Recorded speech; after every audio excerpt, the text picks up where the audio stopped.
तो चौथे एपिसोड की स्टार्टिंग में डोरा कह रही होती है कि म्याऊ अब से हमारे साथ रहेगी, जिस पर प्लांट स्पिरिट कहता है कि म्याऊ ने यहाँ पर बहुत तबाही मचाई है तो ये हमारे साथ चलेगी। और वहीं आजी कहता है कि अभी म्याऊ बहुत जख्मी है और जब तक ये ठीक नहीं हो जाती तब तक मेरे साथ ही रहेगी। ये सुनकर प्लांट स्पिरिट को बहुत गुस्सा आता है और वो आजी को मारने के लिए आगे बढ़ने लगता है। तभी डोरा बीच में आकर उसे रोक लेती है और कहती है कि अभी तुम्हारी ये हालत नहीं है कि तुम हमसे लड़ पाओ, और वैसे भी मैं किसी जख्मी स्पिरिट पर हमला नहीं करना चाहती। तभी हाना कहती है कि आजी तुमने आज एक अच्छे दोस्त को छोड़कर एक दुश्मन को चुना है। इतना कहते ही वो प्लांट स्पिरिट को लेकर वहाँ से चली जाती है। अब रात में आजी अपने घर पे बैठा न्यूज देख रहा था जिसमें बताया जा रहा था कि जू से भागे गए सभी जानवरों को वापस पकड़ लिया गया है। वहीं आजी के साथ कैट गर्ल भी बैठी हुई थी और आजी उसको कहता है कि मुझे आज पता चला इंसानों के साथ जानवर भी समनर हो सकते हैं, जिस पर कैट गर्ल उसे बताती है कि समनर की हिस्ट्री में आज तक बहुत सारे जानवर भी समनर हुए हैं और यहाँ तक कि एक कॉकरोच भी।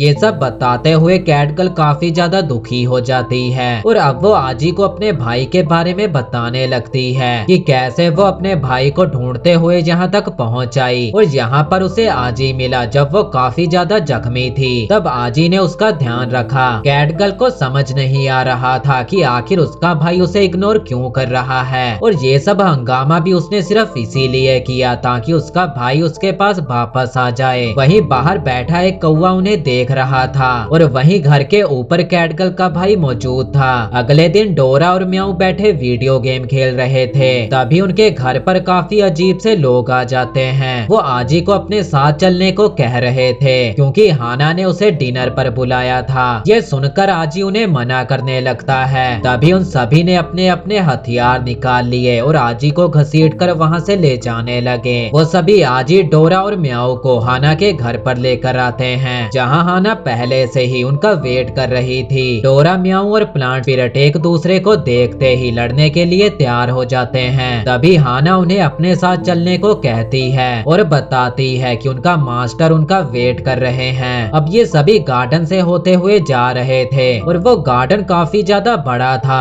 और वहाँ पर बहुत सारी स्पिरिट भी मौजूद थी जो कि वहाँ पर सीसीटीवी कैमरे का काम कर रहे थे। कुछ माली तो कुछ खाना बनाने का काम कर रहे थे। अब ये देखकर डोरा सोचने लगती है कि आखिर यहाँ पर कितने समनर हैं जिनके पास इतनी सारी स्पिरिट हैं, जिस पर प्लांट स्पिरिट कहता है कि बस एक, ये सभी स्पिरिट उनके मास्टर की हैं। जो सुनकर डोरा काफी ज्यादा हैरान हो जाती है। वहीं पर वो कौवा अभी भी आजी और म्याऊ पर नजर रखे हुए था। घर के अंदर जाते ही इन्हें वहाँ पर एक बहुत बड़ी स्टैचू दिखाई देती है। प्लांट स्पिरिट बताता है कि ये उनकी गॉडेस है और यही उनकी फैमिली की पहली लीडर हुआ करती थी। अब वो सभी आगे बढ़ने लगते हैं। तभी पीछे से कोई आजी को आवाज लगाता है। जब आजी पीछे पलटकर देखता है तो उसे लगता है कि जैसे वो स्टैचू उसे बुला रही हो। स्टैचू की तरफ देखते ही आजी एक अलग ही जगह पर पहुंच जाता है जहां पर एक लड़की आजी को अपनी तरफ बुला रही थी। आजी उस औरत की तरफ बढ़ने लगता है पर डोरा उसे रोक लेती है और तभी आजी वापस असली दुनिया में आ जाता है। अब ये सभी मास्टर के पास पहुंचते हैं जहां मास्टर इन्हीं का वेट कर रहा था। मास्टर इन्हें बताता है कि मेरा नाम हार्लेन है। हार्लेन उन सभी को बैठने के लिए कहता है। हार्लेन की ओरा को देखकर आजी काफी ज्यादा डर जाता है। हार्लेन आजी से माफी मांगता है क्योंकि उसने अचानक ही उसे यहाँ पर बुला लिया और आजी को बुलाना बेहद ही जरूरी था।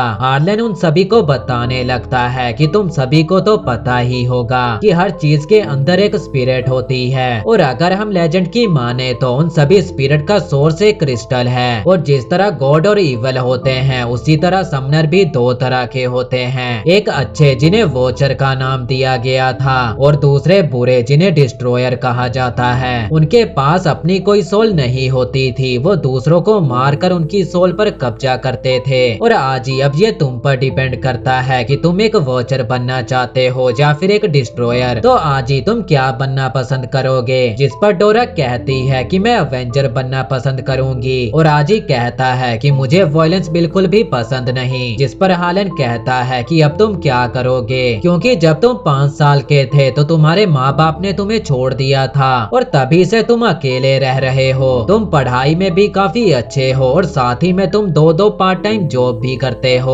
और अपनी पहचान को छुपाने के लिए तुमने अपने बालों को कलर कर दिया और उस दिन के बाद से तुम एक ऐसी लाइफ जीने लगे जैसे कि तुम्हें इस दुनिया से कोई मतलब ही ना हो। ये सब सुनकर आजी काफी ज्यादा हैरान हो जाता है, जिस पर हार्लन कहता है कि मुझे तुम्हारे बारे में सब कुछ पता है और तुमने अपने मॉम डैड की फोटो अभी भी अपने वॉलेट में रखी है और कहीं तुम ऐसा तो नहीं सोच रहे कि आजकल जो कुछ भी तुम्हारे साथ हो रहा है वो सब एक इत्तेफाक है। तुमने रामेन बनाकर डोरा को समन किया जिसके बाद से तुम एक समनर बन गए। डोरा और तुम्हारे पेरेंट्स ये सभी चीजें आपस में कनेक्टेड हैं। तभी डोरा कहती है ओए बुढ़े चुकर, मुझे तेरी किसी भी बात पर यकीन नहीं है। तभी वो आजी का वॉलेट निकाल कर उसमें आजी के पेरेंट्स की फोटो ढूंढने लगती है। वॉलेट में उसे एक फोटो मिलती है जिसमें आजी के बालों का कलर अलग था। आजी कहता है कि उस आदमी ने जो कुछ भी कहा वो सभी सच है। आर्लन कहता है कि म्याऊ मैं जानता हूँ तुम अपने भाई को ढूंढते हुए यहाँ तक पहुँची हो, पर तुम्हारे भाई ने अब डिस्ट्रॉयर को ज्वाइन कर लिया है। तभी हार्लन को वहाँ पर कुछ महसूस होता है और तभी उनकी छत को तोड़ते हुए कोई अंदर आ जाता है और हार्लन उसे पंच मारकर दूर फेंक देता है। ये बंदा डिस्ट्रॉयर ग्रुप का एक मेंबर था।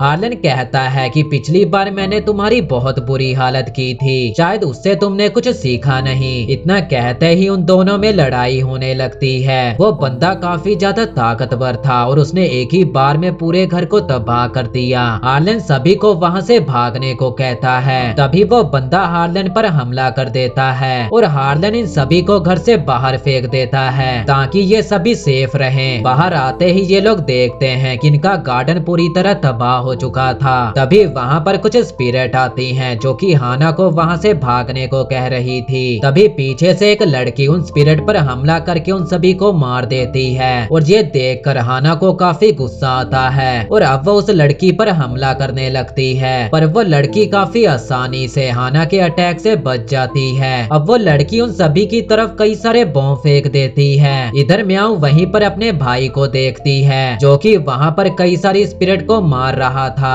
तभी एक फायर स्पिरिट उस पर हमला कर देती है, पर वो उस फायर स्पिरिट को बड़ी ही बेरहमी से मार देता है। तभी उसकी नजर म्याऊ पर पड़ती है और म्याऊ अपने असली रूप में आ जाती है। वो अपने भाई की ओर बढ़ने लगती है, पर उसका भाई उसी पर अटैक कर देता है। जख्मी होते ही म्याऊ वापस अपने कैट फॉर्म में आ जाती है और यहीं पर ये एपिसोड खत्म हो जाता है।